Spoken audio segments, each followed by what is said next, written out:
Welcome back to my channel. My name is Kelsey and I'm here today to do my October wrap-up.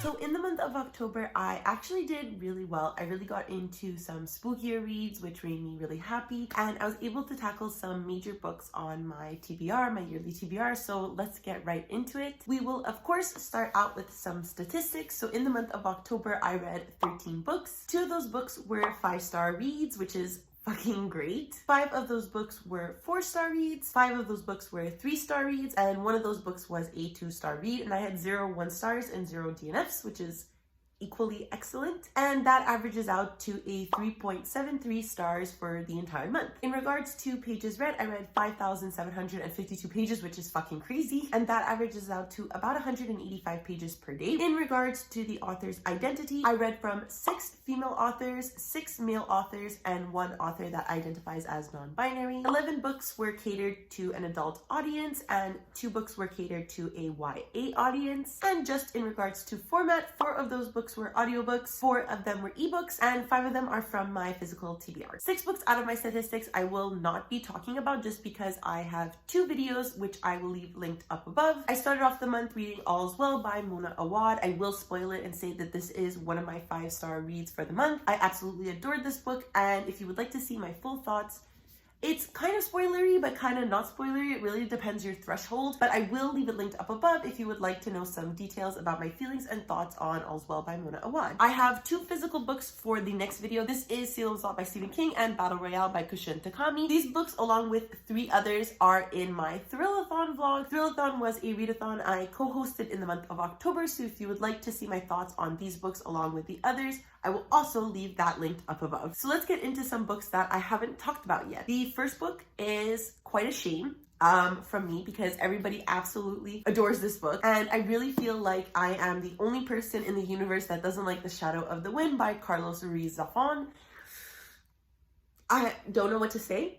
This book takes place in Barcelona in 1945 and follows a young boy named Daniel, who is the son of this antiquarian bookseller, and he stumbles upon a book called The Shadow of the Wind by Julian Carricks. When trying to look for more books by this author, Daniel quickly discovers that all of this author's works are being burned, and he quite likely has the last copy of this book. A kind of mystery plot takes off from there, and I mean, I kind of enjoyed it. So for me, I do want to say the writing is absolutely beautiful in this book. I will not deny that. The plot / mystery of the novel was very engaging, very intriguing. But was this book riddled with sexism? And was there mistreatment of every single female character placed in this book that acted as soulless shells to further the male story?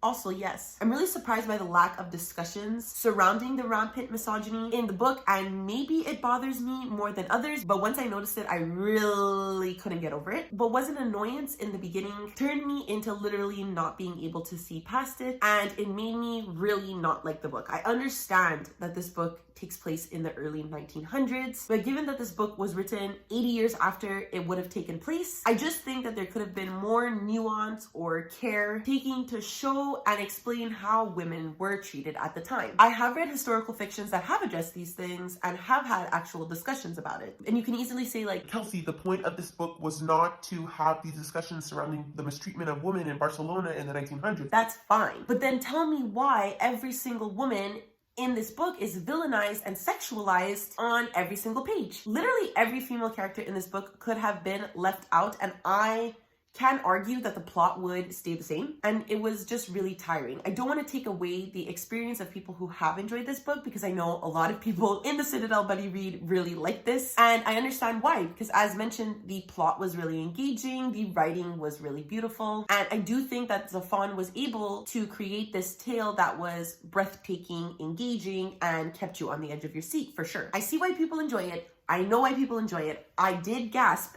audibly at certain scenes when certain revelations were being done, but I just really couldn't push past the representation, and I gave this 2 stars. I'm sorry. On a completely different side of literature, I read A Dowry of Blood by S.T. Gibson. This is the tale of Dracula's wife, and it's written from the point of view of one specific character, the first wife named Constanta. And I don't want to get too into the plot because I feel like it is such a short amount of time for honestly excellence. So I think the gist of it is just that it follows Dracula's wives and it is extremely engaging. It's written as a letter to Dracula, and if you know me, you know I love epistolary novels. So much like with the summary, I don't really have a lot to say in regards to a review. I think if you've seen the discussions surrounding this book that the writing is beautiful, I would definitely agree. I think this is probably amongst the most beautiful writing that I have read this month. The story, because it is condensed into 200 to 250 pages, it is extremely engaging, extremely well paced, and the pacing is helped by the fact that it is taking place in 3 parts following 3 of his lovers, and I think that really helps emphasize the way that Dracula as a character is changing, the way that the main character Constanta is changing, and how it all leads up to this inevitable plot that you kind of know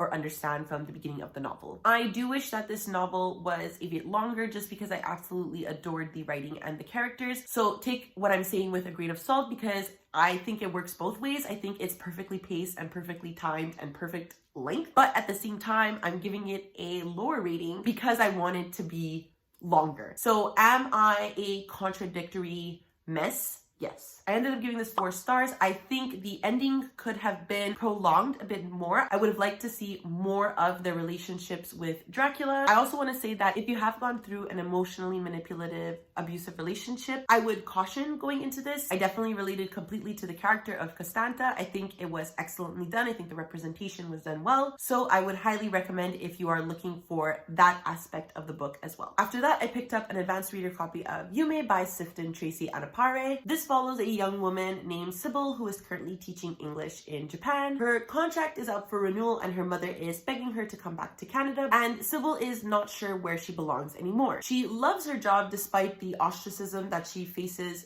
daily, and things start to take a turn when Sybil's life sort of starts to intertwine with a yokai beast. So I ended up giving this a 3.5 stars because I have some conflicting ideas and thoughts on the book. The atmosphere was really good. When we are in Sybil's perspective, I felt like a foreigner in Japan. And when we are in the other perspective, Zaniel's, which is the like yokai world perspective, I felt the unsettling nature of the forest. It was absolutely a perfectly spooky October read for sure. Although I cannot speak for the representation in this novel, I really appreciate Sybil's perspective as a foreigner in Japan. I think it really added a point to the novel and really helped tie the 2 perspectives together. The more Sybil starts to spiral, the more these 2 worlds combined, and I really enjoyed the parallel plot that Anapare created between the 2. While it was a little more obvious than needed, I still think it was beautifully done in order to understand Sybil's struggles, ideas, and thoughts. I think the book's main issue is really its pacing. I do really value pacing in books. I think pacing in books is essential to liking a book. The writing is very easy and fun to read, but the pacing is what makes the book difficult. There were many points towards the end of the novel where I felt like it was wrapping up, where I felt like it was going to end, but it didn't end up doing so. I do have to say that the last chapter in this book was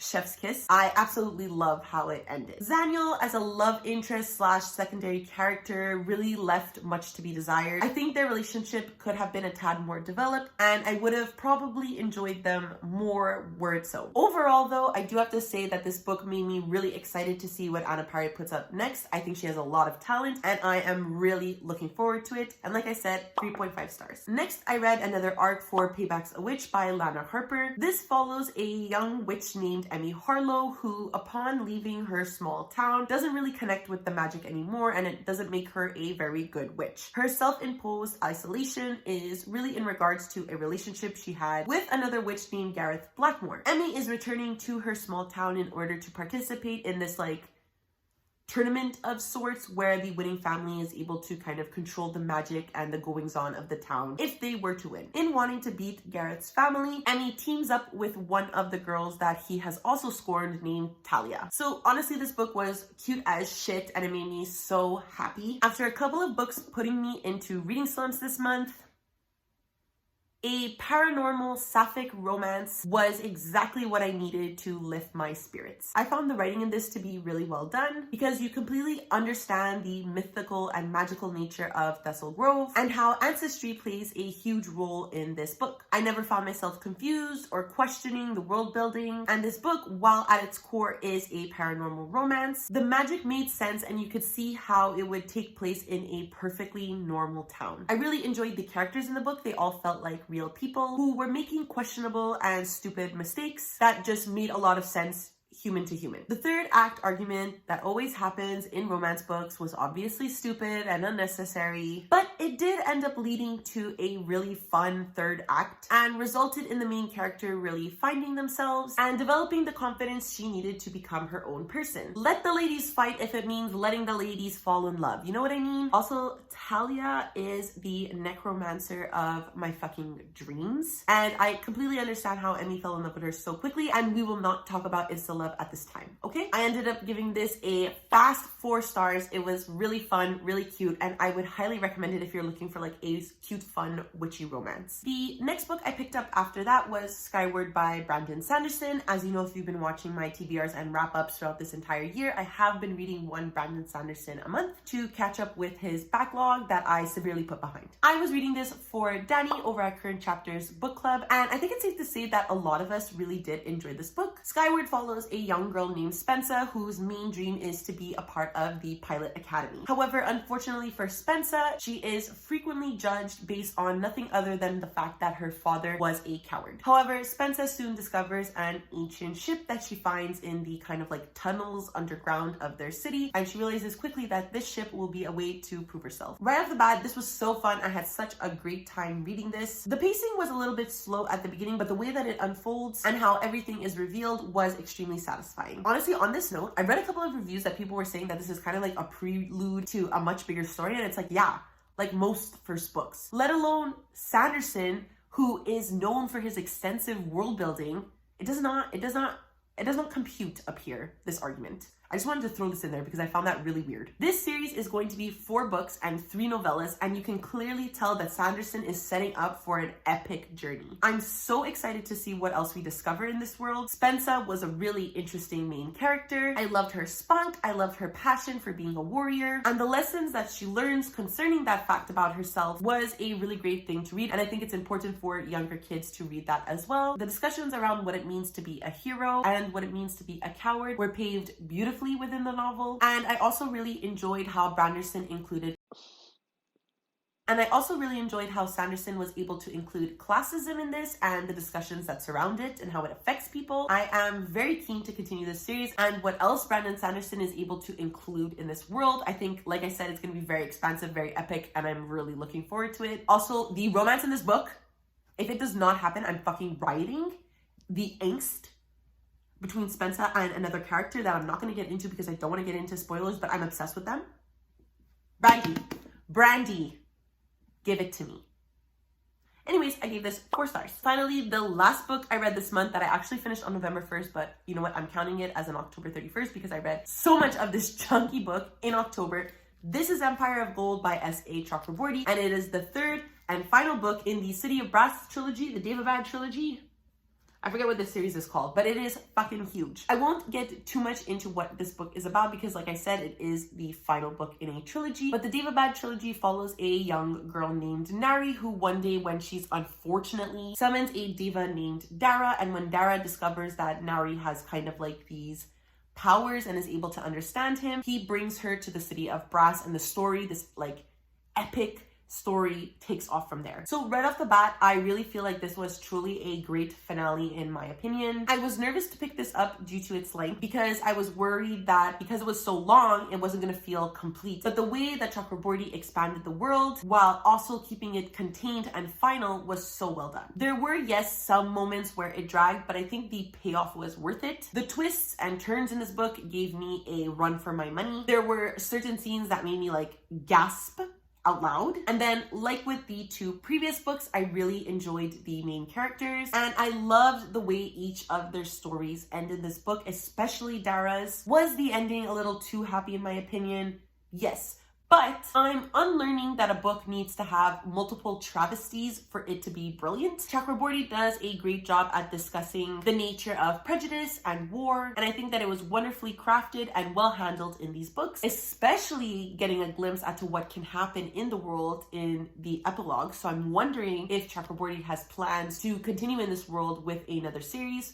I'm interested to see that. I really enjoyed this overall, and I did end up giving this a 4 stars. I think the trilogy is a solid 4-star trilogy. Really fun, really great, really captivating and expansive, and the world building is excellent. I just think it's a really great series. I would pick it up if you haven't. Oh, I also forgot to say that I did listen to The Fellowship of the Ring this month as well. This was a reread for me. I love Tolkien's world and universe. It is no surprise to me that I enjoyed this book upon reread. Obviously, if you don't know what this book is about, where have you been? But also, this follows a young hobbit named Frodo Baggins, who upon his 33rd birthday takes over holding a ring from his uncle Bilbo. Frodo is then tasked to take this ring to Mordor, where there he must figure out a way to destroy it. This is the first part of that journey, and I, of course, loved it. Upon this reread, I did bump it up to 5 stars where I had originally given it 4. I just have so much nostalgia for this book. And as mentioned previously in this video, I am nothing but a hypocrite because I do think that this book could do better